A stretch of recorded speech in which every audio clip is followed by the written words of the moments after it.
Hello students, welcome to your EVS class. I am your EVS teacher Gurvant Kaur.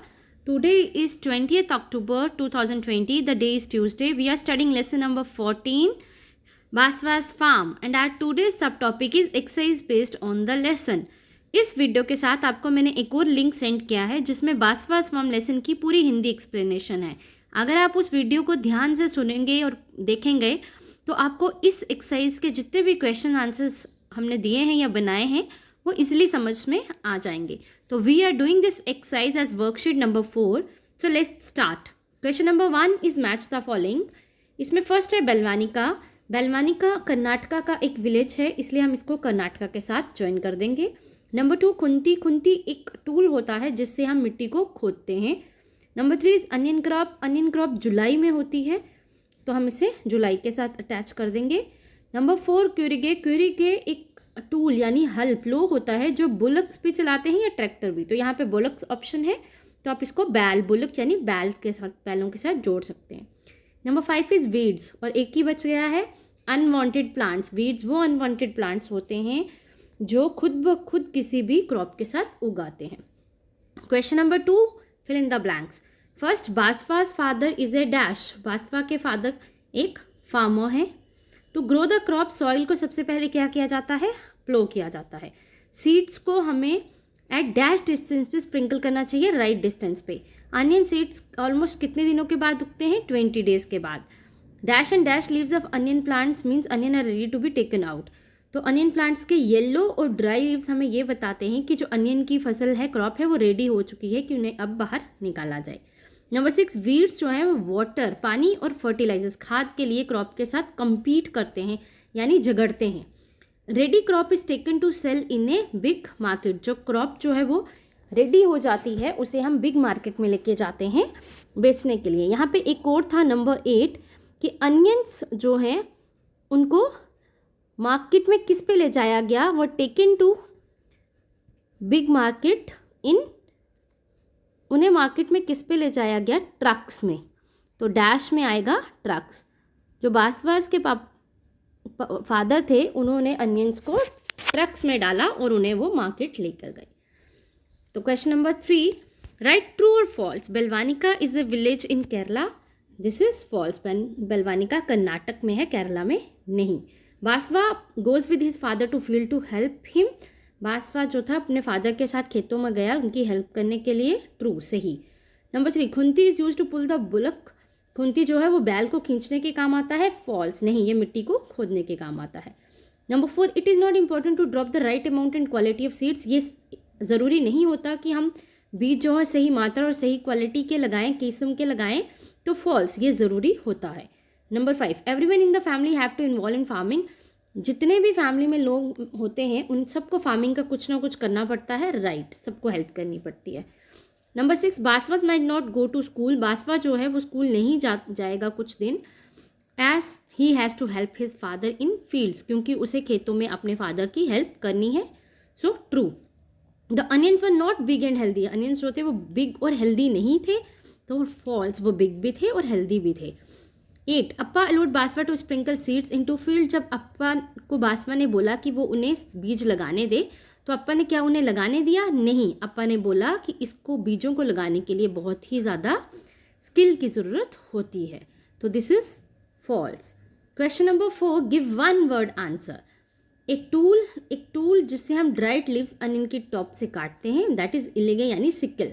एक tool use to dig the soil and make it soft. पहले भी बताया, जिससे मिट्टी को खोदते हैं और उससे सॉफ्ट बनाते हैं, khunti. A tool use to be ploughed by bullocks and sow seed. एक टूल जिसे बुलक्स चलाते हैं और वो बीज डालते हैं उसके बाद, तो दैट इज क्यूरिगे यानी हल. They grow in fields without being planted. ये जो हैं खुद ब खुद ज़मीन में उगाते हैं, इन्हें लगाया नहीं जाता, और they need to be removed, और इन्हें हटाना पड़ता है, that is weeds. 5 it is added in soil. इसे मिट्टी में डाला जाता है to increase fertility of soil, ताकि मिट्टी की जो उपजाऊपन है वो बढ़ जाए, एंड यील्ड ऑफ क्रॉप, जो फसल की पैदावार है वो भी बढ़ जाए.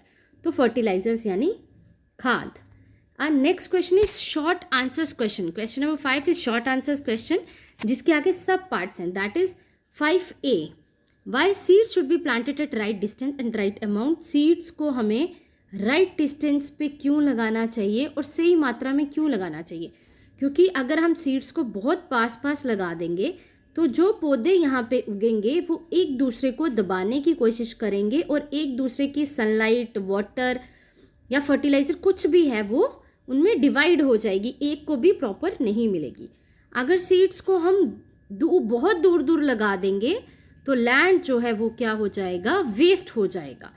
उसी तरह अगर हम बिल्कुल कम सीड लगाएंगे, एक एक सीड लगाएंगे, तो हो सकता है वो पौधा उगे ही ना, या हो सकता है कि वो फसल जो है वो कम हो। और अगर हम उन्हें बहुत ज़्यादा मात्रा में इकट्ठे एक साथ लगा देंगे तो अगेन फिर यही वाला होगा जो पास पास लगाने वाला कारण होता है कि वो एक दूसरे को स्प्रेस करेंगे, एक दूसरे के साथ compete करेंगे सनलाइट, वाटर, न्यूट्रिएंट्स के लिए। इसीलिए इन सब चीज़ों को अवॉइड करने के लिए हमें सीड्स को राइट डिस्टेंस पे लगाना चाहिए और राइट प्रॉपर स्पेस पे लगाना चाहिए ताकि उनको सनलाइट, वाटर एंड न्यूट्रिएंट्स मिल सके और नो लैंड वेस्टेड, कोई ज़मीन जो है वो वेस्ट ना हो। Next question is question number 5B, when does N onion crop become ready? हमने फिलअप में भी पढ़ा है कि अनियन क्रॉप कब रेडी होती है, जब लीव्स अनियन प्लांट के येलो और ड्राई अप, सूख जाते हैं और येलो कलर के हो जाते हैं। इसका मतलब onion crop is ready to be taken out.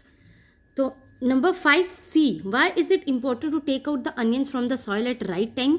ये क्यों ज़रूरी होता है कि हम जो अनियन है, प्याज है, उसको सही टाइम पे मिट्टी से बाहर निकालें? It is important to take out onion at the right time, otherwise the onions will rot in the ground itself. अगर हम ऐसा नहीं करेंगे तो अनियंस जो हैं वो ज़मीन के अंदर ही रॉट यानी सड़ जाएंगे और सभी जो ऑल द हार्ड वर्क, जो हार्ड वर्क मेहनत किसान ने की होगी वो सारी की सारी वेस्ट हो जाएगी।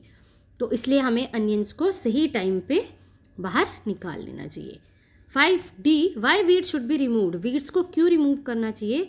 क्योंकि वीड्स वो अनवांटेड प्लांट्स होते हैं जो क्रॉप के साथ उग जाते हैं and harmful for sown plants, और उगे हुई फसल के साथ जो क्रॉप लगाई है उसके लिए हार्मफुल होते हैं क्योंकि वो उसके वाटर और फर्टिलाइजर्स जो उसके लिए होता है उसको वो खुद ले लेते हैं।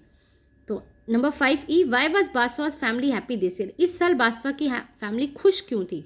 बाजवा की फैमिली इस साल इसलिए खुश थी क्योंकि उनकी जो अनियन की फसल थी वो बहुत अच्छी हुई थी, जो अनियंस थे वो बिग थे और हेल्दी थे, तो इस उनकी जो क्रॉप थी वो अच्छी हुई थी। नेक्स्ट क्वेश्चन 5F, ये बहुत इंपॉर्टेंट क्वेश्चन है। आफ्टर हार्वेस्टिंग, जब फसल काट दी तो एक वेजिटेबल जो है वो हम तक कैसे पहुंचती है? किसान फसल को काटता है, उसके बाद वो हम तक वो फसल कैसे पहुंचती है, हमें वो प्याज, वो कोई भी सब्ज़ी जो है हमें कैसे मिलती है? तो ये स्टेप वाइज है। सबसे पहले जब क्रॉप को काटा जाता है तो उसके जो फ्रूट्स या ग्रेन्स जो भी होते हैं उनको सेपरेट किया जाता है, फिर उन्हें सैक्स में पैक किया जाता है। ये मैं आपको बाय पिक्चर समझाती हूँ। देखिए, सबसे पहले क्या होता है, जो भी क्रॉप आपने उगाई उसको वो सेपरेट करते हैं, अलग करते हैं उनके जो मेन पार्ट्स हैं प्लांट्स के उनसे। फिर उसके बाद इनको सैक्स यानी बोरे, SACKS इनको बोलते हैं, SACKS सैक्स। इन सैक्स में इनको पैक किया जाता है और फिर इन्हें मार्केट में ले जाया जाता है, ट्रक में, या और भी कुछ व्हीकल्स होते हैं जो हम नेक्स्ट क्वेश्चन में पढ़ेंगे। फिर इन्हें बड़े मार्केट में ले जाया जाता है और वहाँ पे इनको बिग शॉपकीपर्स को बेच दिया जाता है। उन बिग शॉपकीपर्स जो हैं वो इन सबको छोटे शॉपकीपर्स को बेचते हैं और छोटे शॉपकीपर्स जो हैं वो इन्हें और छोटे शॉपकीपर्स को बेचते हैं, वेंडर्स, जिनको हम वेंडर्स बोलते हैं। और वो वेंडर्स से हम क्या है, ये सब्जियां खरीद लेते हैं और ये सब्जियां हम तक पहुंच जाती हैं इन वेंडर्स के थ्रू। तो उसके बाद है name the means of transport used by farmers. किन किन ट्रांसपोर्ट पे, व्हीकल्स पे फार्मर्स जो हैं अपनी हार्वेस्ट को फार्म से मार्केट तक लेके जाते हैं?